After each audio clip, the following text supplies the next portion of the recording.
Iran और Israel के बीच बढ़ते संघर्ष के दौरान अमेरिकी वायुसेना ने ऑपरेशन मिडनाइट हैमर के तहत ईरान के कई परमाणु ठिकानों पर लक्षित हमले किए।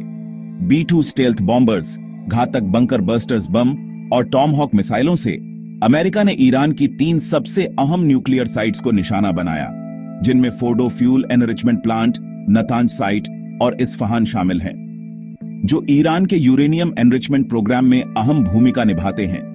ये हमले ईरान और इजराइल के बीच बढ़ते तनाव के बाद हुए और अमेरिका ने एक बार फिर अपने पुराने सहयोगी इजराइल का साथ दिया।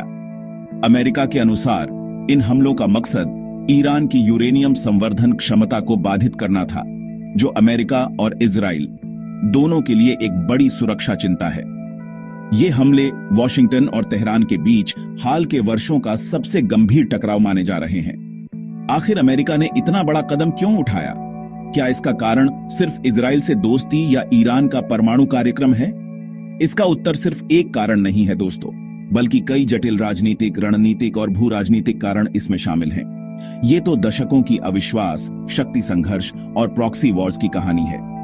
इस कहानी को समझने के लिए हमें जाना होगा साल 1953 में। मिडिल ईस्ट रीजन दुनिया का एक सबसे बड़ा तेल और गैस भंडार है और इस क्षेत्र पर नियंत्रण पाने के लिए अमेरिका हो या रूस हमेशा कोशिश करता है।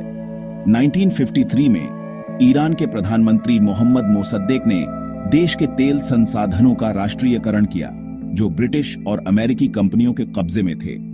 यह अमेरिका को बहुत चुभा, क्योंकि इससे पश्चिमी देशों का मुनाफा और नियंत्रण दोनों खतरे में पड़ गए थे।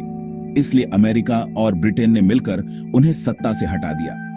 इसके बाद अमेरिका ने शाह मोहम्मद रजा पहलवी का समर्थन किया, जिन्होंने एक दमनकारी शासन चलाया। उसके बाद 1979 में ईरान में क्रांति हुई। आयतुल्लाह खोमैनी की अगुवाई में हुई ईरानी क्रांति ने शाह को सत्ता से हटा दिया, जो अमेरिका के दोस्त थे। उनकी जगह एक नई रेडिकल इस्लामिक गवर्नमेंट आई, जो अंदर से एंटी अमेरिकन थी। उसी साल कुछ ईरानी रेवोल्यूशनरीज ने तेहरान में यूएस एम्बेसी पर हमला कर दिया और 52 अमेरिकियों को 1 साल से ज्यादा समय तक बंधक बनाकर रखा। यह घटना मतलब अमेरिका और ईरान के बीच किसी भी रिश्ते का अंत था। 1979 की ईरानी क्रांति के बाद अमेरिका ने ईरान पर कई प्रकार के प्रतिबंध लगाए हैं, जैसे कि व्यापार प्रतिबंध, हथियारों की बिक्री पर रोक। तब से ईरान और यूएस ने सीधे युद्ध के बजाय प्रॉक्सी युद्धों को चुना है, जिनमें वे अन्य देशों के जरिए अपना प्रभाव बढ़ाते हैं। ईरान प्रॉक्सी रणनीति में माहिर हो गया है, जो लेबनान में हिजबुल्लाह जैसे ग्रुप्स और यमन में हाउथीज को आर्म और फंड करता है।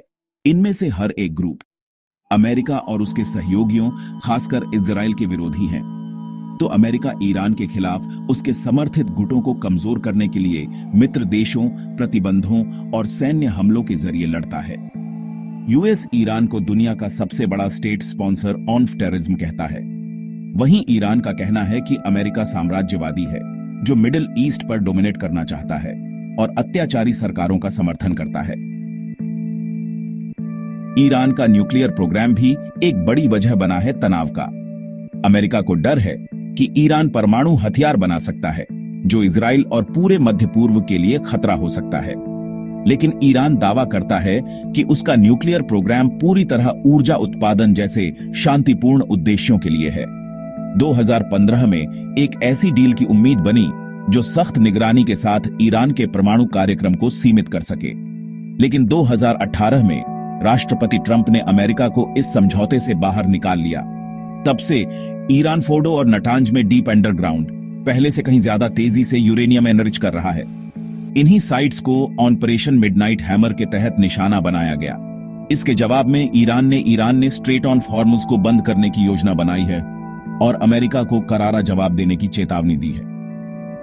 और ईरान ने कतर में अमेरिका के मिलिट्री बेसिस पर हमला भी किया है।